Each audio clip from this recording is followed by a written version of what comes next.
Hello, I'm Sheryl McCarthy of the City University of New York. Welcome to One to One.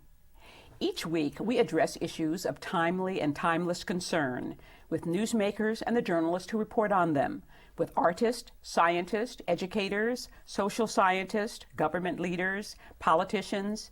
Each will be one to one.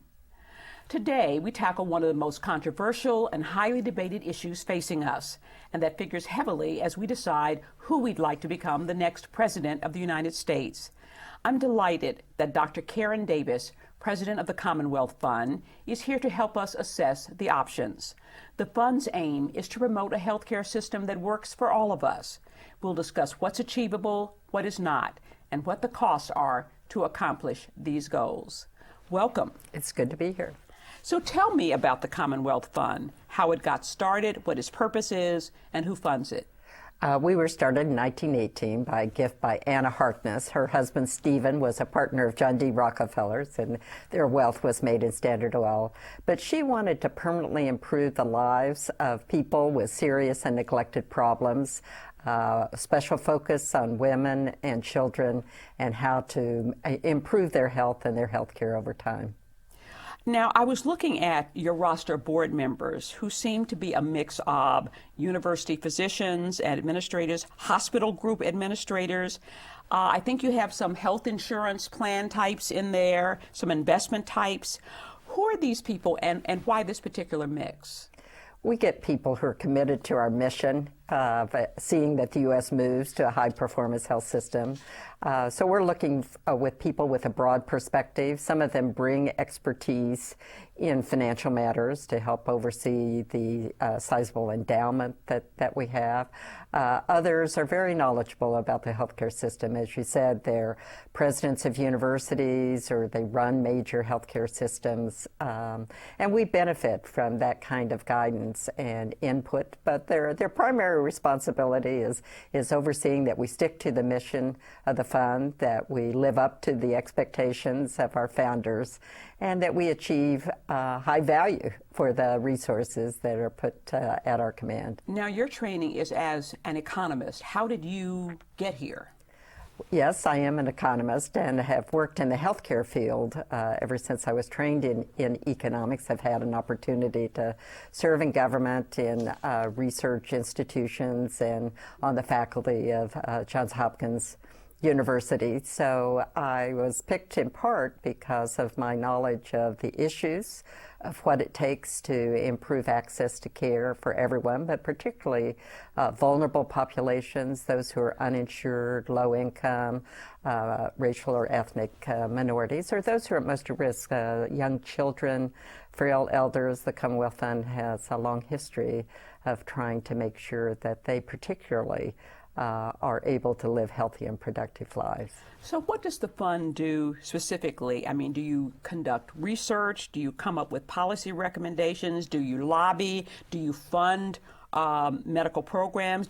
Are you political in any way? Tell me some of your specific activities. Well, we do fund research and we conduct some research internally. We do not lobby and we are not political, so we try to stay independent and objective. But obviously, in accord with our donors' wishes, we're looking for ways to improve health care.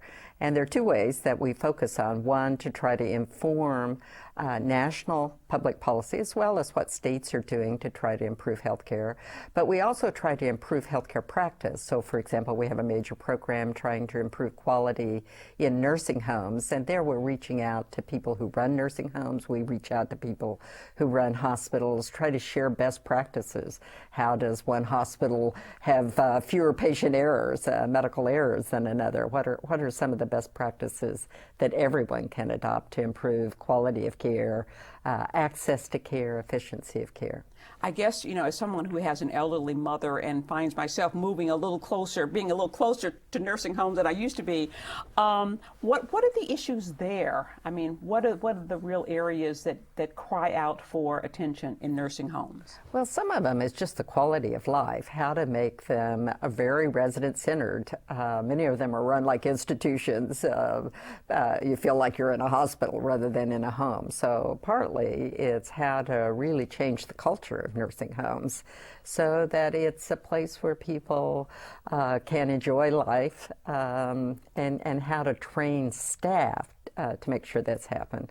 Some of it's concerned with more clinical issues, reducing use of restraints.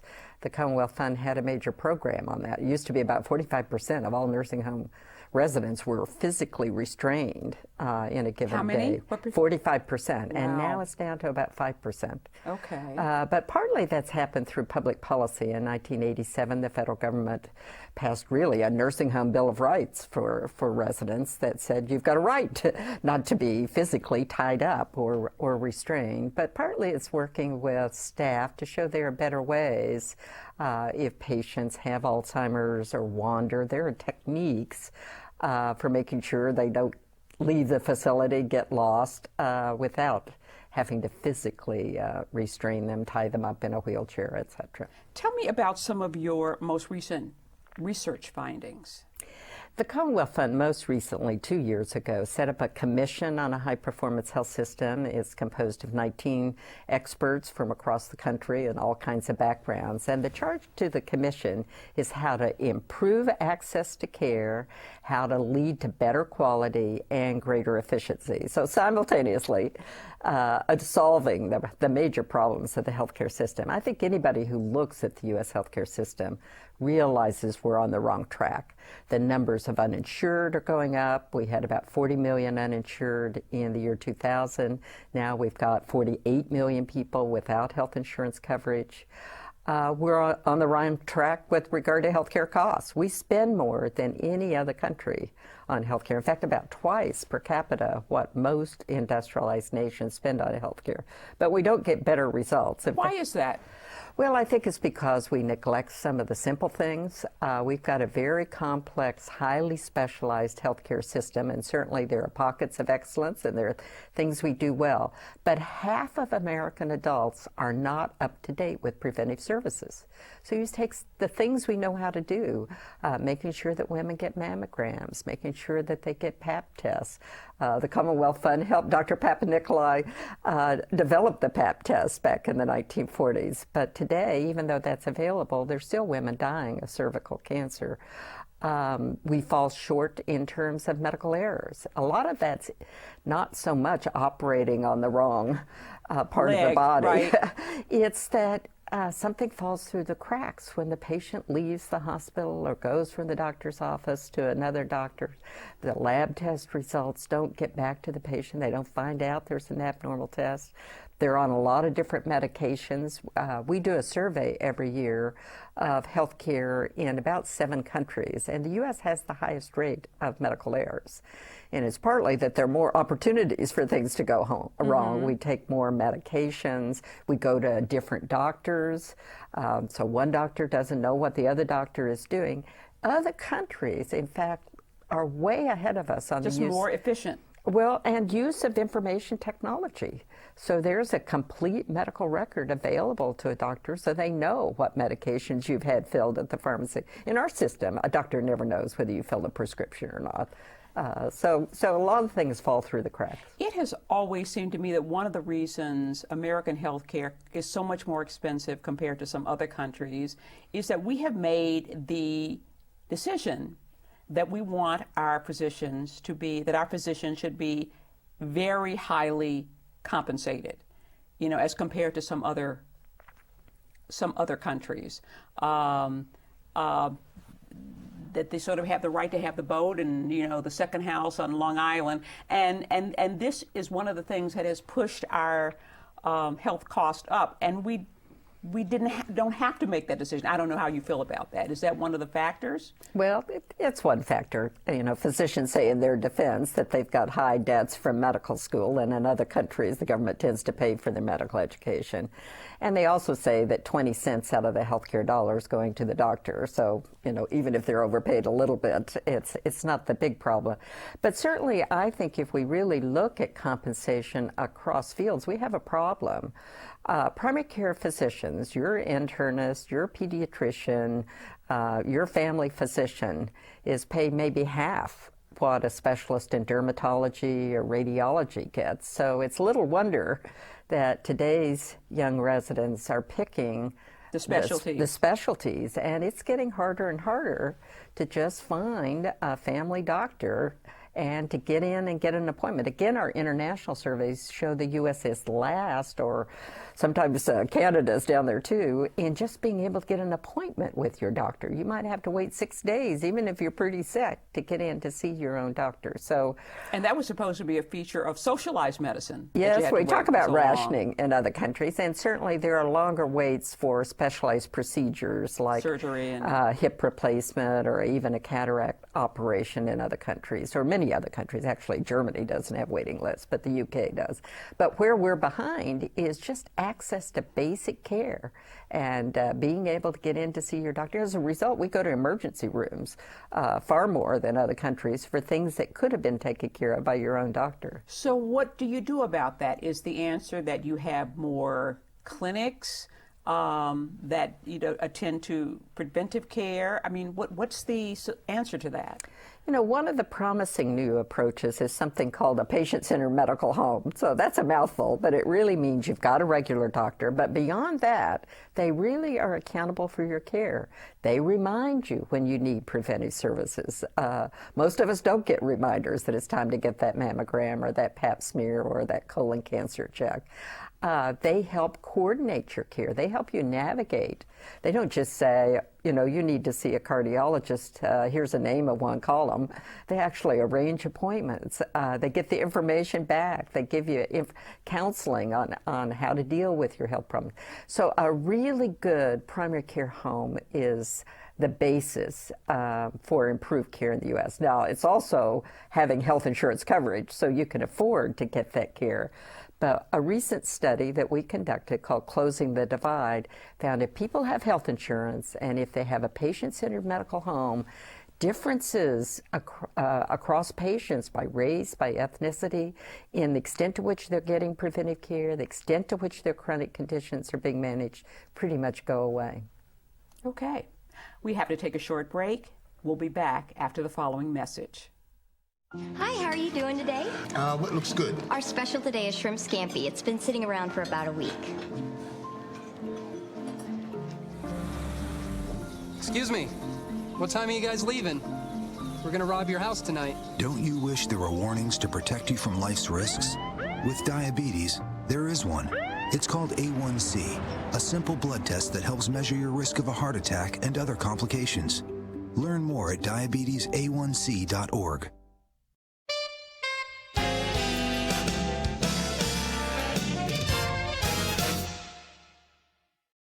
Welcome back to One to One. I'm Sheryl McCarthy, talking with Dr. Karen Davis, President of the Commonwealth Fund. Dr. Davis, we have been talking about, you guys have been at this since 1918, and for decades, it seems to me, people have been talking about the fact that not everybody in this country is covered in terms of health care. Why can't we seem to get there? What is it that's keeping us from getting there? Well, the U.S. is the only major industrialized country that doesn't have a system of universal health insurance coverage. And you're right, we've tried many times over the 20th century, starting with Teddy Roosevelt. Obviously, President Harry Truman tried, President Carter tried, President Clinton tried, and we have failed. And I think partly it's to do with the money. We're going to have to figure out a way to finance coverage for the 48 million Americans who don't have health insurance, and most of them have relatively low incomes. But secondly, you get used to doing things in a certain way. So, is it that old fear of socialized medicine? That is one of the issues that come up. But I don't think anyone is talking about adopting a socialized system where the government owns all the hospitals and employs all the doctors. In fact, the major presidential candidates are talking about a mixed public-private system, building on what's now working in the U.S., but making sure everybody has access to it. So, for example, 160 million Americans get their health insurance from their employers. Senator Clinton, Senator Obama would require all employers to either provide health insurance to their employees or pay something toward a fund that would help them get coverage. We also have some very good public programs. There's the Medicare program that covers people over age 65 and those who've been disabled for 2 years or more. We could open it up to more older adults and let them buy in early because there aren't very many good, attractive options for people who are older and have some health problems who don't have access to employer coverage. But the big problem is sort of the people in between, right? Who are not getting health care from their employers and don't qualify for Medicare or Medicaid. Absolutely. And many of those are working, but they're working for small businesses that can't get health insurance at an affordable rate. So one of the things that's been tried in Massachusetts is setting up what's called an insurance connector, where in the case of Massachusetts, the government's kind of saying to insurance companies, okay, we'll market your plans for you. We'll tell everybody they have to buy health insurance, but you have to come in at a reasonable premium with decent benefits. So again, candidates like Senator Obama, Senator Clinton are saying, let's build on what works for members of Congress. They've got health insurance. They've got a choice of over 250 different plans. Let's open up those plans to small businesses, individuals, those employers that can't get health insurance at a decent premium. So we can fill the gaps by building on what we know that works. So with the connector, the government would market the plans. Would it also subsidize them to a certain extent? Absolutely, and that's key. Because we know that even if you get a decent premium, you're talking about $12,000 for a family. You're talking about over $4,000 for an individual. And if you've got an income of $20,000, $40,000, and that's where the bulk of the uninsured are, you can't afford a $12,000 family premium. So again, Senator Clinton, Senator Obama have said, we'll make sure that you don't pay more than a fixed amount of your income. Now, they haven't been very clear about the details, and I think as we get further along, we'll want to know how much a family would have to pay, but maybe say 5% of your income. So if you're making $40,000 a year, maybe you have to pay $800 a year for your coverage, but you're contributing $70 or so a month towards your coverage. That's something that maybe people could do. Now, what's the other leading candidate, John McCain, talking about? Has he put forth a health insurance plan? Well, he does have a proposal. I think all the candidates realize the American voter cares about this and wants something to be done. Now, his approach is much more targeted.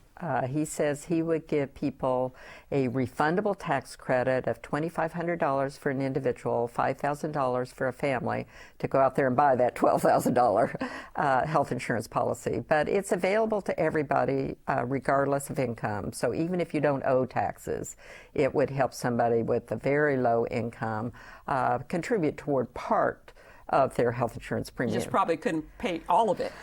So finding the rest of the premium could be a problem, but I would say that he's put some money on the table, and it probably would reduce the numbers of uninsured a little bit, so we wouldn't have 48 million. We might only have 35 or 40 million. But again, Senator Clinton, Senator Obama are said our goal should be covering everybody. The other thing that Senator McCain puts more emphasis on is how to control costs. So he's put a little bit of money on the table to improve coverage for the uninsured, but mostly it's focused on costs. And I must say there's some very interesting things that he embraces that people on his side of the aisle don't always embrace. He favors importation of drugs from other countries. So if you can get it cheaper from Canada, why shouldn't people be able to buy it from Canada?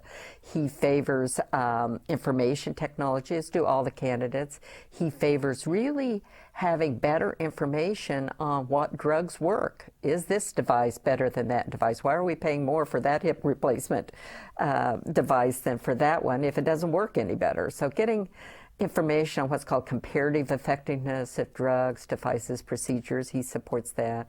And he supports changing the way we pay doctors and hospitals to really hold them accountable for providing care of high quality and doing so efficiently. So I think if you had to contrast the candidates, you would say Senator McCain has put more on what to do about the cost problem, and Senator Obama, Senator Clinton, more what to do about the coverage problem. But they all have features that address those issues. Right. Now, How much would this cost? What kind of dollars are we talking about?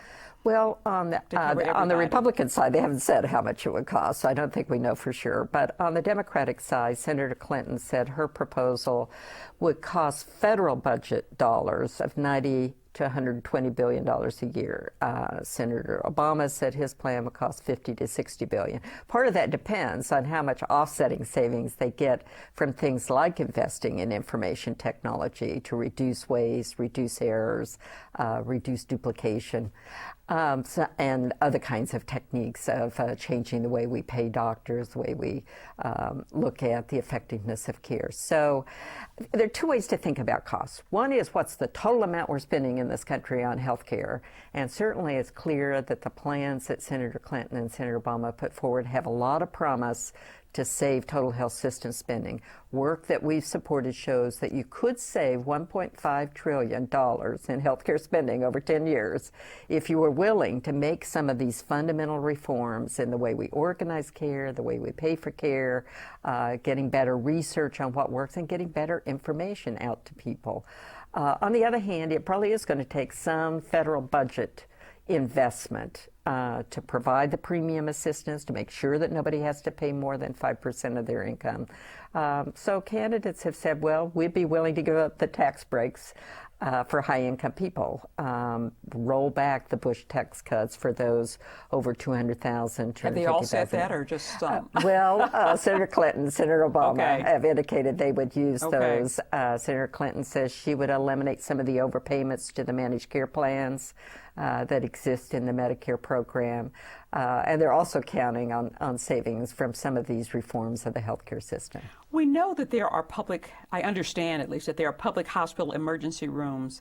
I'm sorry, that there are hospitals that are closing because they're underutilized. Should we be using those buildings more? Well, I think we can convert facilities, if there are excess capacity, to ambulatory care clinics. Really what we need to do is to get in there early with preventive care, with primary care. But I think some of the problem we're seeing in the hospital industry is that not everybody's sharing in the burden of caring for those who are uninsured. So a lot of public hospitals are the only places that people can go who don't have health insurance, have very modest means. Don't have a family doctor. Right. Whereas you have hospitals out in the suburbs, or maybe some specialty hospitals, they'll take the patients that need that new hip, that need that heart surgery, because they can make money on those procedures. So the problem with our system, when we don't cover everybody, you have certain hospitals, certain doctors that are taking care of those who are well insured, providing the specialized services on which there are substantial profits, and we're left to the safety net of public hospitals, nonprofit clinics that are shouldering the major load of making sure we get care to people who can't pay, getting care to these 48 million uninsured. And we know many times they don't get this preventive care. They don't have their chronic conditions controlled. So when they show up at the hospital, they're really sick and they're in crisis. Now, we've got about 3 minutes left. So what aspect of health care reform should be tackled first if there's going to be a comprehensive overhaul? What would you go after first? I think the first thing we have to do is simply get everybody covered. We could start with children, we could start with everybody who's low income, but we've got to get everybody covered. Secondly, we've got to make sure that people have a way into the healthcare system that takes responsibility for making sure they're getting the care they need and help them navigate our healthcare system. They need a medical home. Third, we have to change the way we pay for care. We're giving all the wrong price signals in the healthcare system. We're saying if you do these highly specialized things, you'll be highly paid. If you provide the basic preventive care, you'll be paid at a much lower rate. We need to change all of that. But we also need to invest in information technology. We need to invest in the research. We need to invest in the way that we learn about what's the best practice, and we need to spread that everywhere. And we're not going to do this if we don't have national leadership from a president committed to change, and if we don't have everybody working together. If we don't have private insurers, government programs, all sending the same messages. We want high quality, affordable care available to every American. Are you hopeful that this election is going to mark the beginning of the overhaul of the healthcare system? I think there's a historic opportunity here and a real window to move forward. I think the American people are saying we want change. They are pressing the candidates for what they would do to bring about change, not only the substance of the ideas, but the style of which they would go about it, in which they would really forge consensus and change our track record for the 20th century. And do you think that's going to happen regardless of whether it's a Republican or a Democrat who's elected? Well, I'm very optimistic that the American people are going to insist that their leaders get serious about changing the course we're going in this nation. They know we're on the wrong track. We're having more and more uninsured, higher and higher costs, variable quality, too many people dying from things that could be prevented, and they want that change to happen. It's a very interesting, important, and complicated issue. Unfortunately, we're out of time. We can't talk about it anymore now, but I want to thank Dr. Karen Davis, President of the Commonwealth Fund, for joining me. For the City University of New York and 1 to 1, I'm Sheryl McCarthy.